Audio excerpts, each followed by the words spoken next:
Bismillahirrahmanirrahim. In this tutorial, we'll talk about thermochemistry and combustion, and we will solve the problems from sheet 2. So to start off, the combustion reaction is simply an oxidation reaction for a fuel.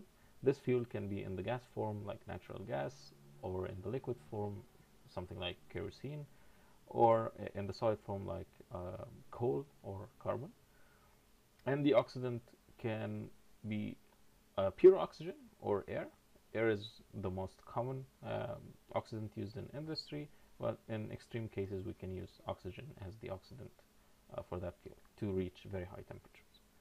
So we'll talk about a couple of different concepts before starting with the methods and the rules we'll study today. The first term is the theoretical amount of oxidant, and this is just the amount of oxidant required to exactly react with the fuel in a combustion reaction. So it's just the amount that you calculate based on the balance of the equation of the combustion. The actual amount of oxidant, on the other hand, is the amount we use in industry in the burner, and this is always greater than the theoretical amount. We're introducing more oxidant to the burner than required to make sure that we have complete combustion at the flame, and so that there is always oxygen available for all the fuel in our system. So even if there is imperfect mixing between the fuel and the air, and it's not dispersed equally everywhere in our air, we want to make sure that every particle of our fuels or our fuel, or every drop of our fuel, will have a chance to interact with oxygen and react with that oxygen to oxidize and combust. Okay, and the excess amount is just the difference between both. So we're introducing more than required or more than the theoretical. The excess is just the actual amount minus the theoretical amount if we want it in a percent form, which is more representative. If we have it just like number of moles or something, this won't be representative. If we say 10 moles of excess oxidant, we don't know if that's like 100% more than required, or maybe 1% more than required. So it's always more representative to express as a percentage, which is just the delta, or the difference between the actual and the theoretical amount over the theoretical amount that was initially required. Okay, the second concept or term we'll talk about in our tutorial is the heat of formation. This is just the heat required or produced, so it could be absorbed from the system, the outer system or the surroundings, or produced from the system or the reaction to the surroundings to form 1 gram mole of a compound from its elements. And this is very important. We want to form the compound from its pure elements, not from other compounds that can react to form this particular compound. The heat of formation of pure elements is 0. This is the reference for us.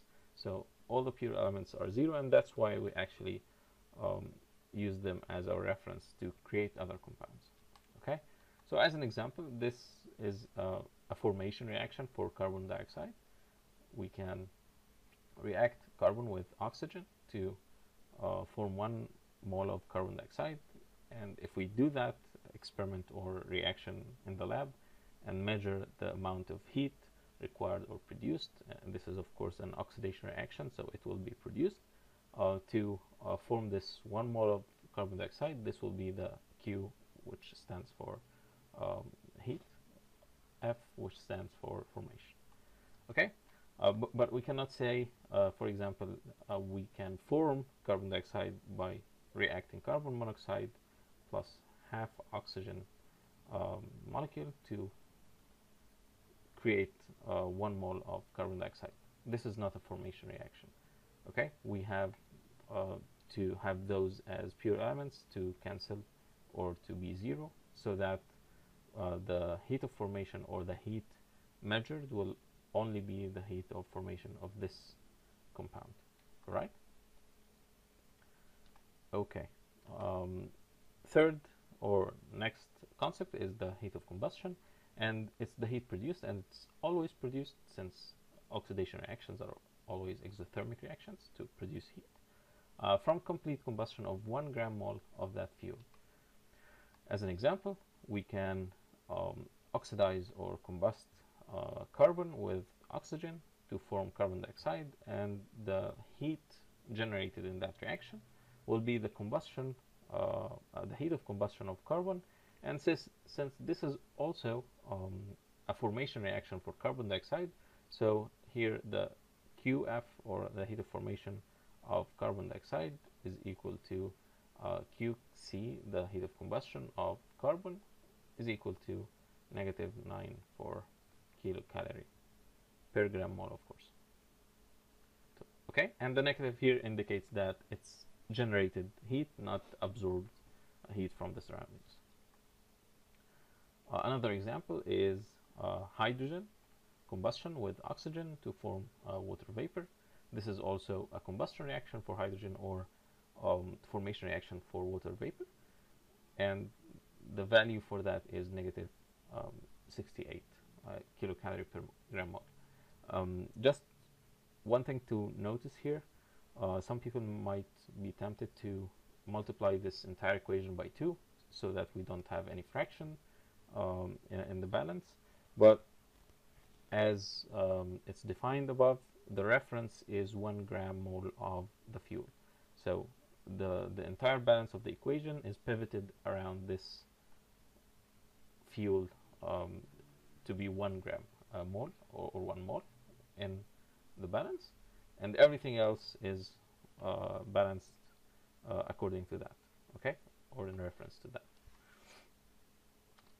Next concept is the calorific value, and the calorific value is very similar to the heat of combustion, but it's just for 1 gram like mass of the fuel instead of 1 gram mole, and this is actually more representative in our applications, since it's easier to weigh some fuel and combust it in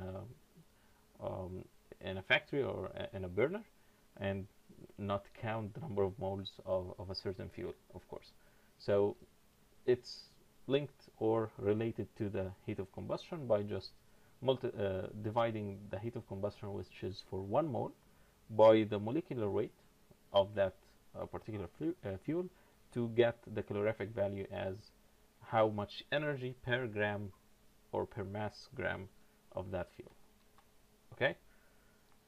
Moving forward, we'll talk about the 3 rules, combustion rules, that we use in hydrocarbons or organic fuels to estimate the heat of combustion for those fuels easily, instead of calculating exactly the value for the heat of combustion. So the first rule is the paraffinic rule, and from the name it applies for paraffinic compounds and the alcohol compounds, and it just says that for each CH2 group in our chain, each additional CH2 group is equivalent to increasing the heat of combustion by 157 kilocalorie per gram mole, and this is negative since it's exothermic.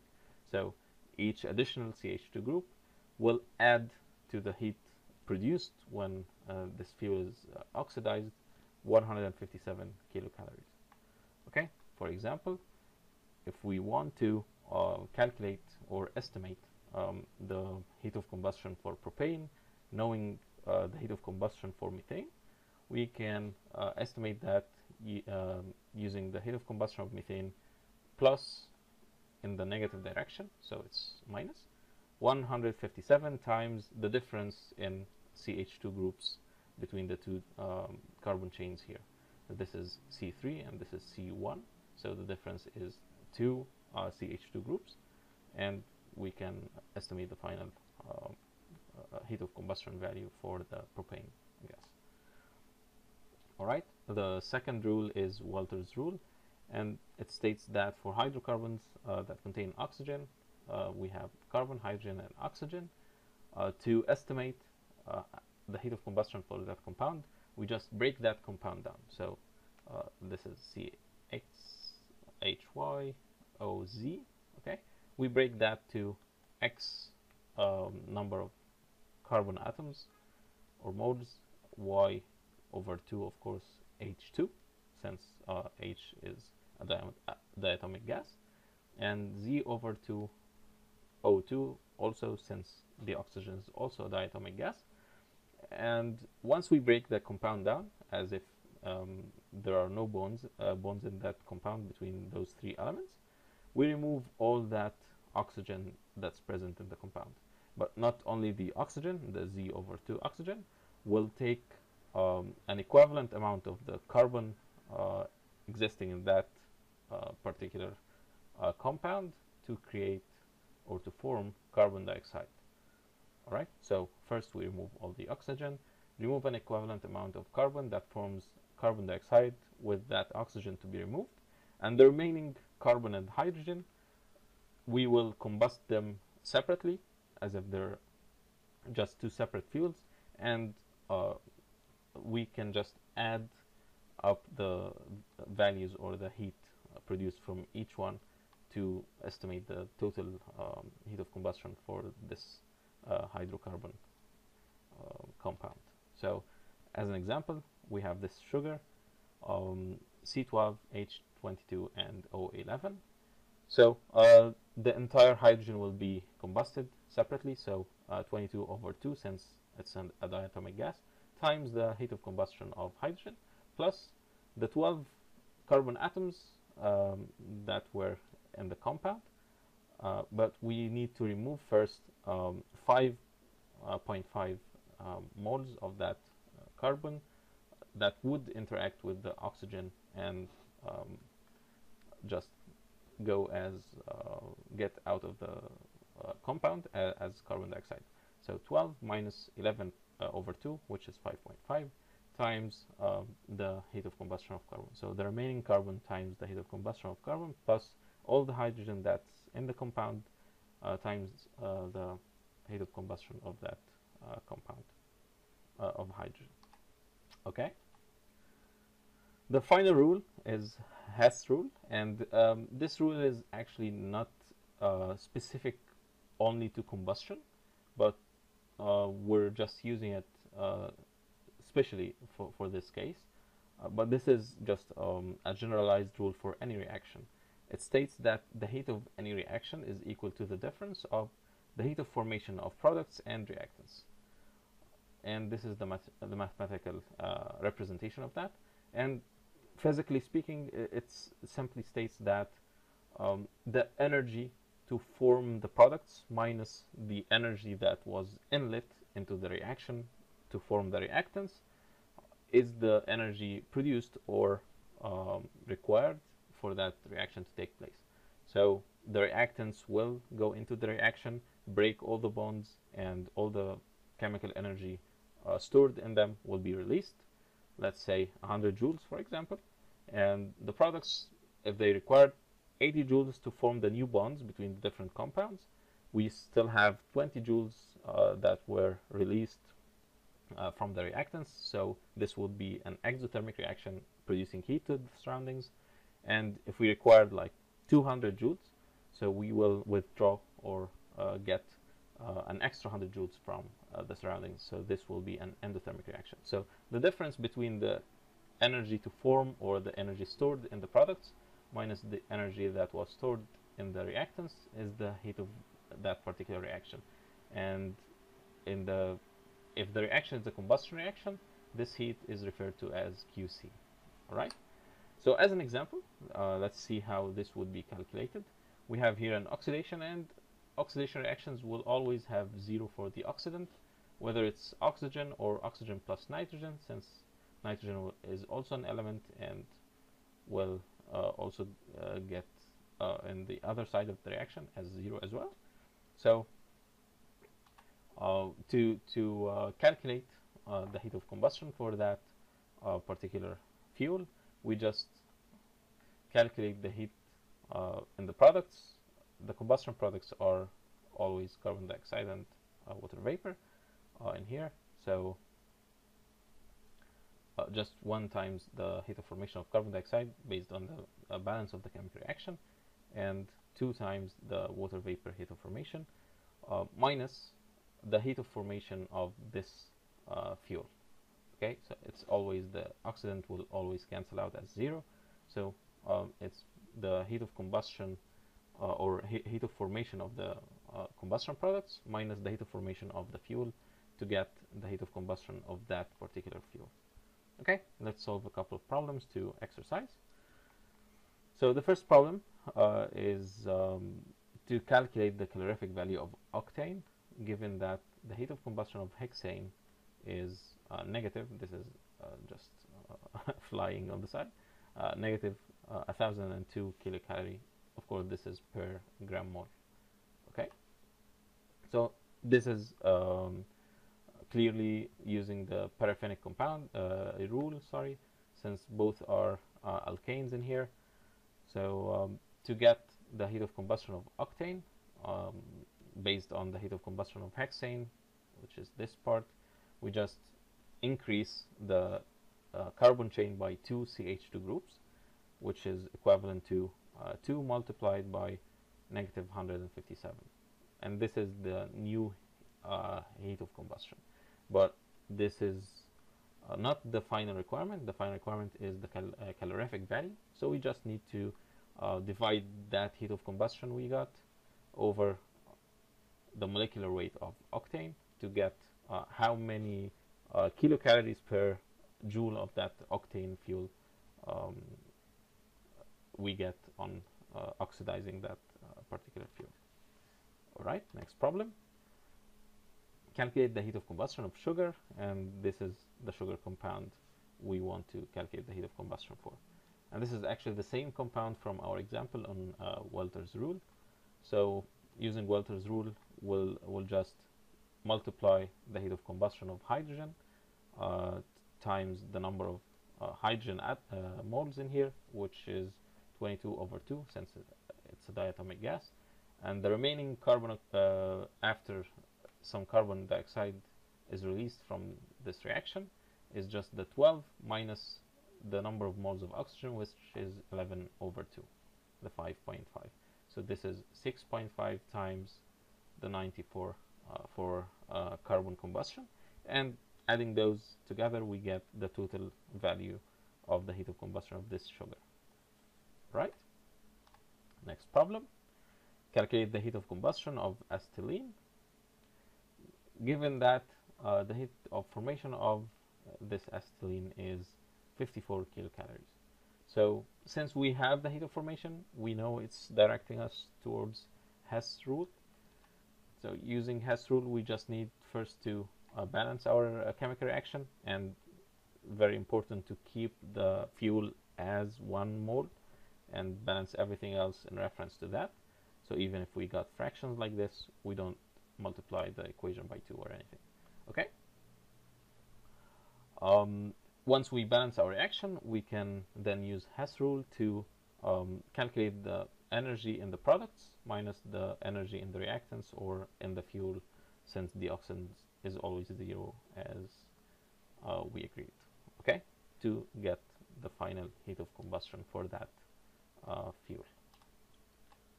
Next problem.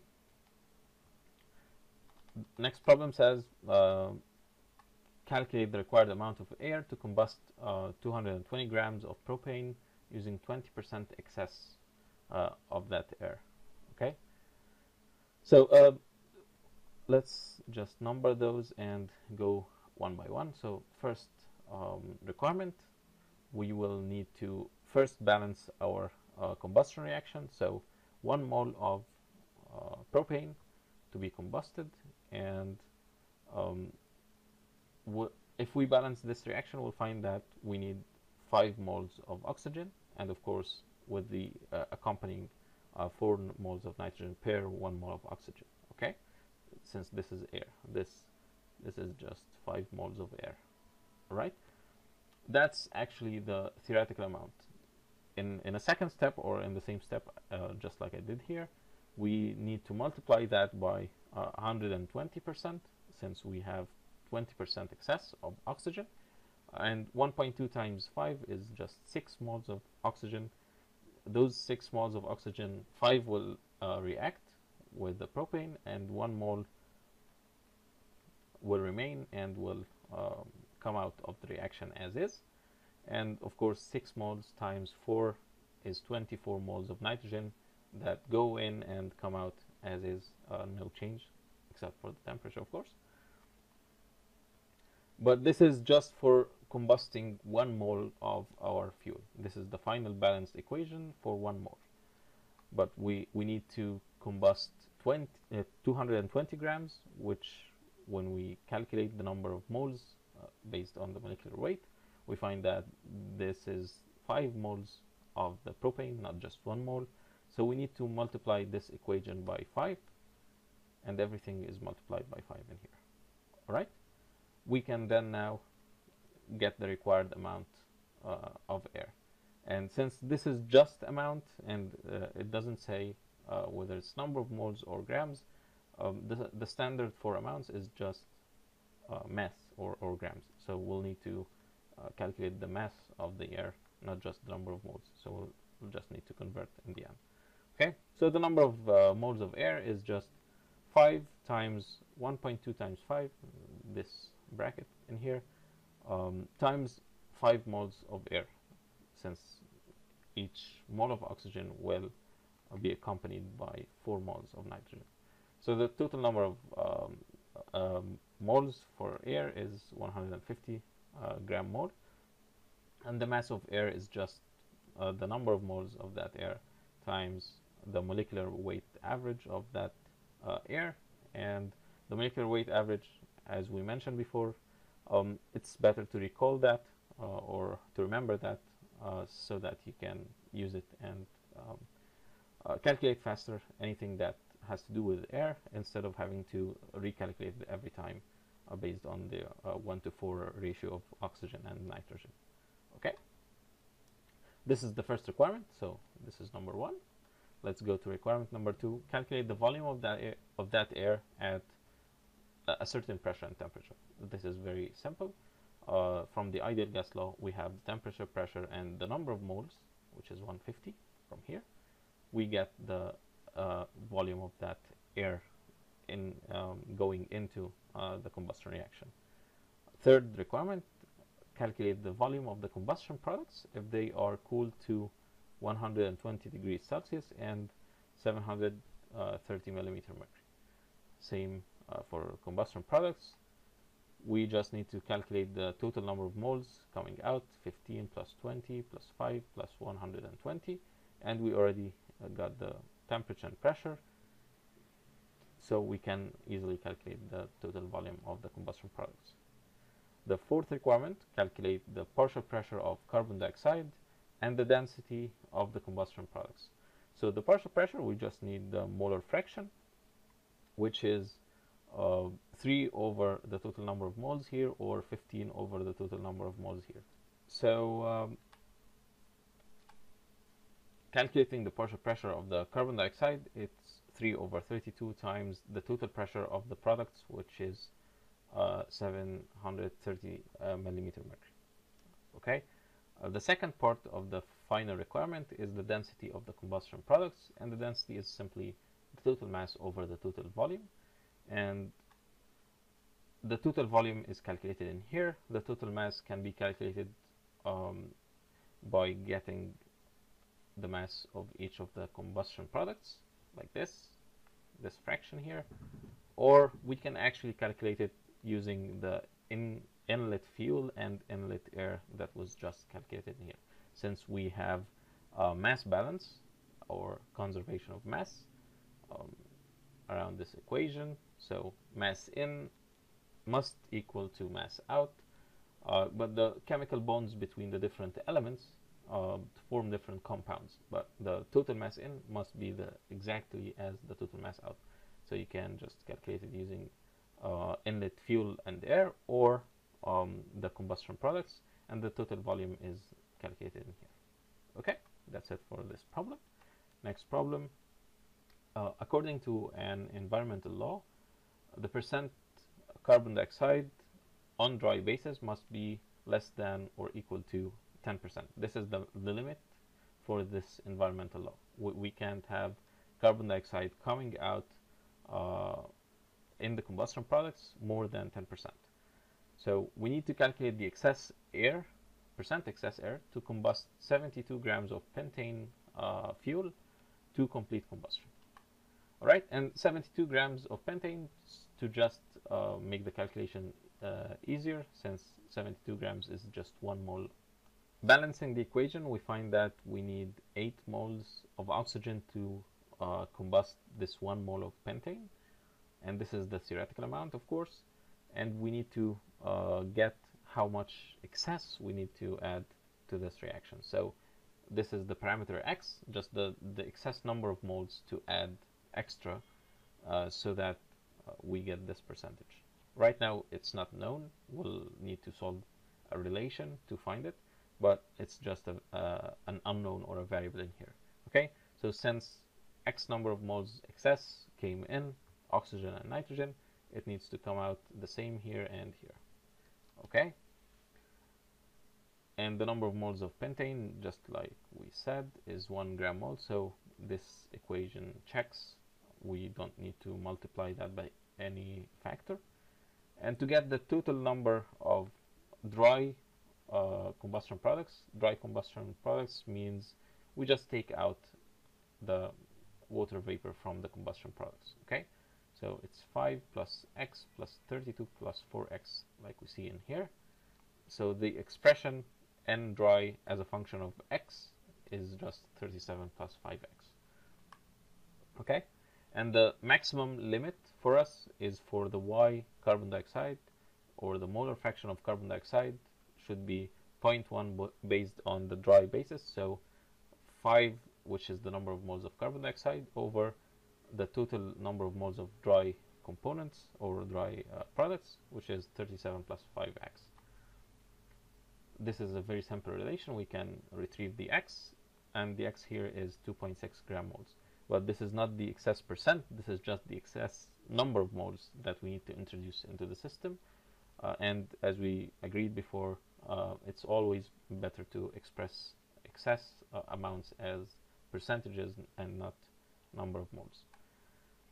So the theoretical number of moles is 8. The excess, or the delta that we introduced excess to the system, is 2.6. Dividing those by each other, we get the excess percent is 32.5. Okay, so that's the minimum excess that we need to introduce into our system to get a value of carbon dioxide percent of 10% or lower. So this will give us exactly carbon dioxide percent equals to 10%. If we increase that x, we decrease the overall percentage of carbon dioxide, so this is the minimum excess percent we need to introduce. The more we dilute the combustion products by introducing more air into the system, the more this carbon dioxide percent gets lower. Okay, that's it for today. If you have any questions, please let me know. Cheers.